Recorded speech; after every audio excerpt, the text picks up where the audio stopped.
Guys, boy Benny. Politics is a game of horse trading, right? Making sure that you get the most out of every deal that you are signing onto. This is a world of strange bedfellows. There's been a lot of people who famously hated each other who ran on presidential tickets together. Look what they're doing to Joe Biden.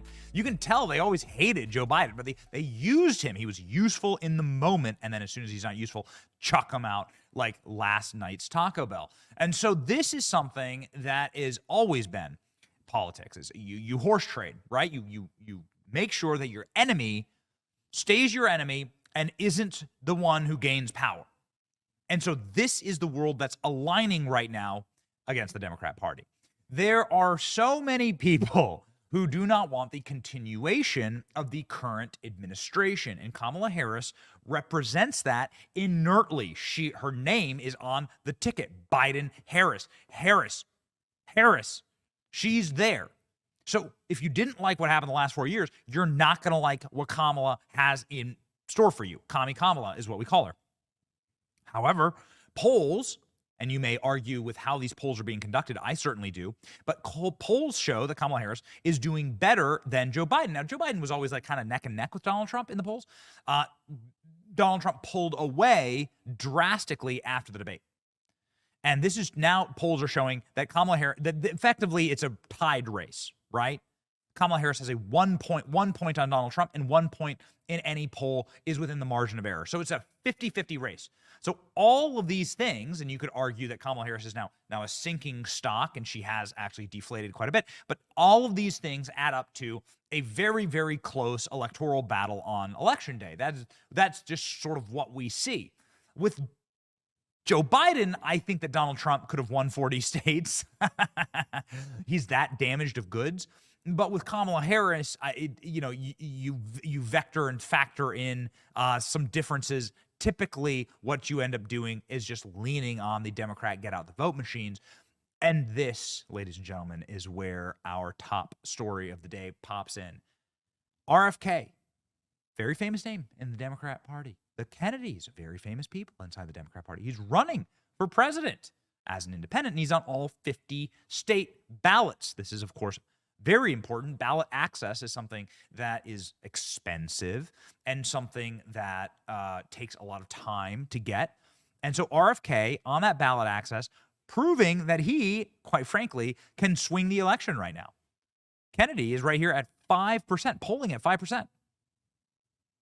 I don't agree with everything that Kennedy says. I agree with some things a lot about what he says about the pharmaceutical industry and about the FDA and about the corruption inside of these organizations. And RFK proving here in a 1 point race. And by the way, 1 point is the margin of error. All of these polls have like a 3 to 5% margin of error, meaning that 1 point means it's a tied race, period. Okay. So you have a 1 point difference between Trump and Kamala. RFK could quite frankly change the election one way or another, depending on who he takes votes from. Donald Trump, it shows in the polls, is somebody that RFK takes more votes from than Kamala Harris. Donald Trump, anti-big government. Kennedy, anti-big government. Donald Trump, anti-deep state, anti-crony capitalism and corporatism. Same with RFK. RFK's base eats into a little more of Donald Trump's base. Joe Rogan famously kind of likes Trump, but really likes RFK. And so now you have a very interesting game afoot. What does RFK do? Listen, you're not going to win, obviously, but you could serve as the spoiler. Well, President Trump has been very, very kind to RFK Jr., saying if I were a Democrat, I'd vote for RFK Jr. Donald Trump has a good relationship with RFK Jr., and they've called each other. RFK Jr. was in the running to be Donald Trump's vice president. Like the day that Donald Trump chose his vice president, he was on the phone with RFK. RFK, for his part, has been on national TV talking about how Joe Biden is much worse for democracy than President Trump. An incredible. Do you really believe that when people talk about the threat to democracy that Trump poses, do you really think that is an equal evil to Biden? I mean, listen, I can make the argument that President Biden is a much worse threat to democracy. And the reason for that is President Biden is the first candidate in history, the first president in history that has used the federal agencies to censor political speech, so to censor his opponent. I can say that because I just won a case in the Federal Court of Appeals and now before the Supreme Court. It shows that he started censoring not just me. 37 hours after he took the oath of office, he was censoring me. No president in the country has ever done that. The greatest threat to democracy is not somebody who questions election returns, but a president of the United States who used the power of his office to force the social media companies, Facebook, Instagram, Twitter, to open a portal and give access to that portal to the FBI, to the CIA, to the IRS, to CISA, to NIH, to censor his political critics. This is a powerful argument. So, I mean, you're calling out CNN to their face. And, oh, by the way, talking about threats to democracy, Donald Trump is the one who ended up getting RFK Secret Service protection. RFK, of course, lost multiple family members, his own father, in in successful assassinations. And after President Trump's near successful live TV execution, you got finally Secret Service for RFK Jr. It was President Trump actually posting on Truth Social that got RFK Jr. Secret Service. Ladies and gentlemen, will RFK Jr. be needing that Secret Service any longer? Will RFK Jr. drop out today and endorse President Trump? That's the question that we have. And this is something that's been ping-pong balling around like crazy on social media because, one, it would be a hilarious spoiler to the DNC convention and would cause an enormous amount of panic inside of the convention. Two, his running mate, somebody named Nicole Shanahan, says that the RFK Jr. campaign is considering joining forces with Trump. So this is news that broke just seconds ago. She's on a podcast saying there are two options we're looking at: staying in, forming a new party, we'll run the risk of Kamala Harris and Walt's presidency, draw votes from Trump, or we walk away and join forces with Donald Trump. And explain this to our base why we're making this decision. This is a crazy, awesome idea and would mean really, really good things for Trump. And his, you can see here, chances of RFK dropping out today have now just skyrocketed here on Polymarket. It's VP Nicole Shanahan saying that they are planning on joining forces with President Trump.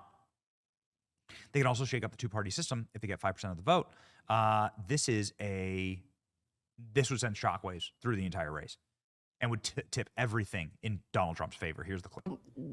There's two options that we're looking at, and one is staying in, forming that new party, but we run the risk of a Kamala Harris and Walt's presidency because we draw votes from Trump, or we draw somehow more votes from Trump, or we walk away right now and join forces with Donald Trump, and you know, we walk away from that and we explain to our base why we're making this decision.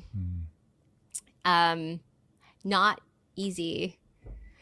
Clearly. Yeah, not an easy decision. Now, So this is a clip that has been going bananas online, garnering millions and millions of views. They run the risk of Kamala Harris winning.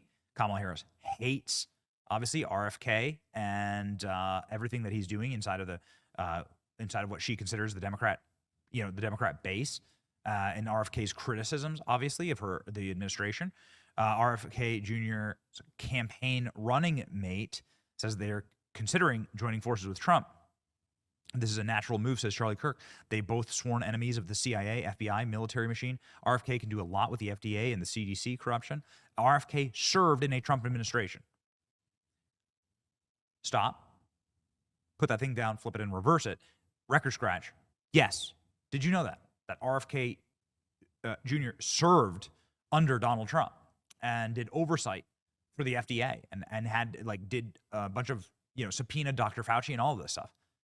They were onto this, and these two guys have already worked together. It doesn't matter if they disagree on some issues; they agree on the big stuff. We must defeat Democrats in November. So check this out. As this clip is ping pong balling around the internet and making a ton of news, RFK Jr. is just popping off. This was sent just a few minutes ago, popping off on X, saying the Democrat Party positions itself as a party of liberty. in the view of censorship, surveillance, vaccine mandates, and the confederacy of fixers openly working to prevent me from getting on the ballots, it's like the arsonist is telling us he's a firefighter. I am running to make America the land of liberty. So he's going. So he sends out. So as this news breaks, he sends out a banger against the Democrat Party, and then he says that he will work with anybody, leaders of any political party, including Trump, to further the goals that he's done for 40 years. Reversing chronic illness, ending the war machine, cleaning up corporate influence in government, and toxic pollution out of the environment, protecting freedoms of speech, and ending politicization and enforcement of agencies. What does that sound like? That sounds like a Trump speech right there. This sounds like a Trump speech. So yeah, this is biggest clip in the world right now. Are they going to do it? It would change the race overnight. On the behalf of the country, please do it, says Brandon Tatum. If this happens, it is going to be a massive, massive force that could stop Kamala Harris from winning. Elon Musk, J.D. Vance, RFK Jr., the deep state is terrified. Donald Trump is building a team of game changers. Trump should promise RFK a position in his administration, just like Elon Musk. These men can go scorched earth and drain the swamp.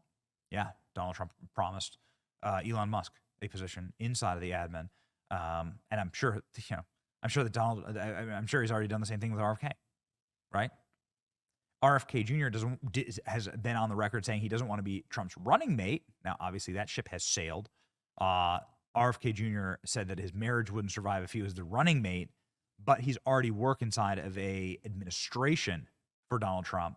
So dropping out and endorsing Trump, and then working to reform the FDA and the way that we do drugs and chronic disease and pollution in this country and crony capitalism. Dude, it sounds like a Trump speech. We are down. Do it. We will be watching the story very, very closely, and we'll let you know if there's any changes. But it sounds like RFK Jr. is absolutely like this close to endorsing Donald Trump. That would be awesome. It's your boy Benny. Like, share, and subscribe. Make him cry again. See ya.